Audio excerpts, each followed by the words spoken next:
出不去又进不来的一个窘境，就很像在挪威坐牢，等待时间最少预估就是4个月。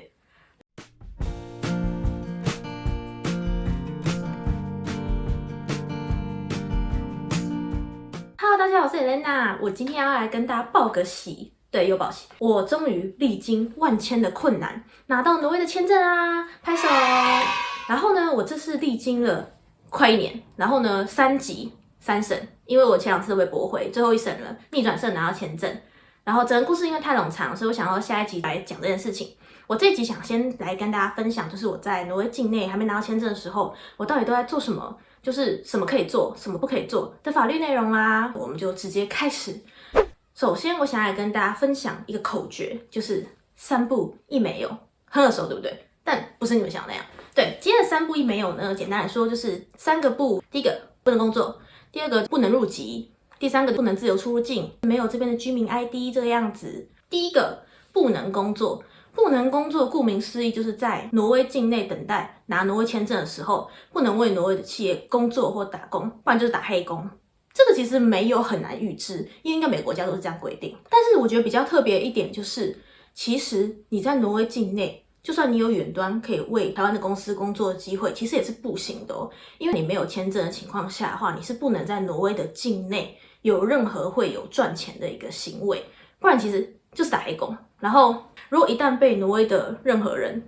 知道，然后他去举报你的话，第一个会被驱逐出境，再来第二个会被国税局罚钱哦，因为你要缴他们的税，你只要在他们境内赚钱，你就要缴税，所以大家一定要特别注意这一点。好，第二点也算是比较好预料的，因为就是你还在挪威境内等签证，但还没有拿到签证之前呢，你就是没有身份，所以就不能入当地的户籍。比方说我现在住的地方就不能入，所以呢，我就是在挪威没有一个合法的地址。那没有合法地址会怎么样呢？就是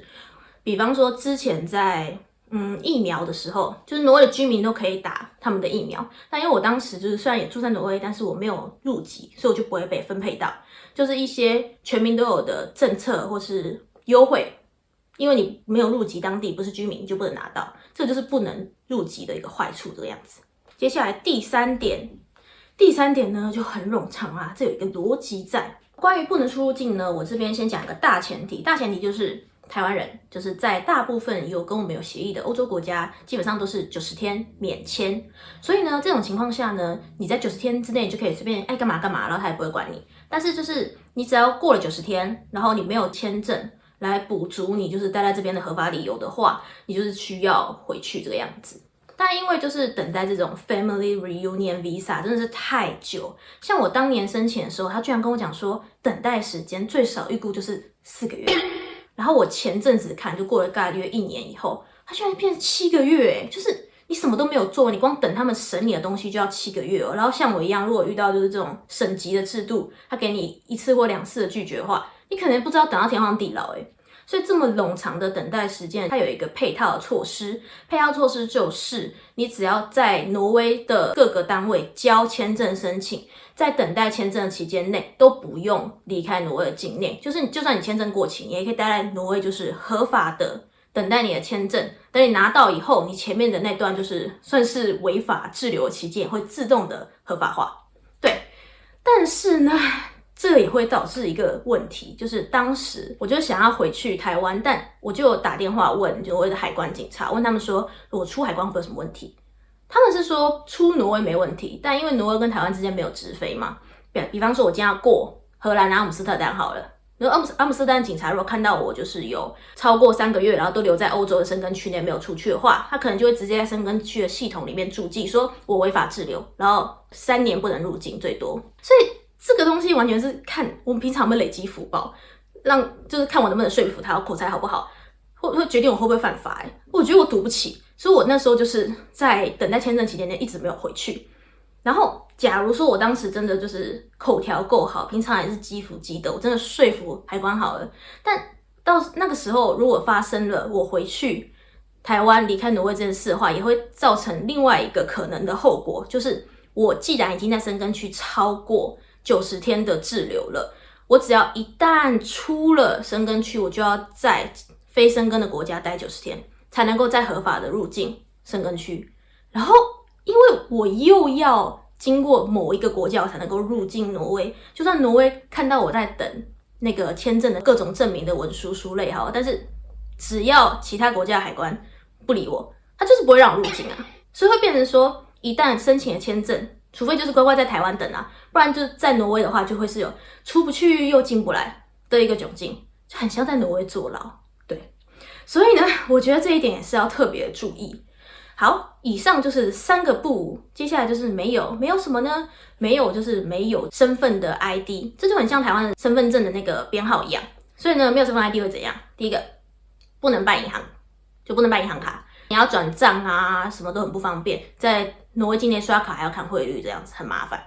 然后呢，除了这个之外，有一些那个健身房啊，或者是超商，你要有身份证的那个编号，你才有办法注册累积点数。它不能让累积点数我觉得损失超大，累积点数很重要。所以我觉得这4点在等待签证期间内很不方便的，请大家一定要特别的注意。好，以上都讲完了，那大家会不会觉得说，我就不建议大家在申请签证等待的过程中来挪威呢？其实不一定，我觉得很见仁见智，因为虽然刚刚讲了那么多在挪威不能做的事情，但其实在等待签证期间内也有一些可以做的事情。除了投资、赚钱，还有去上需要注册你的身份的编号的那个课程之外呢，其他事情都可以做。比方说正常的购物，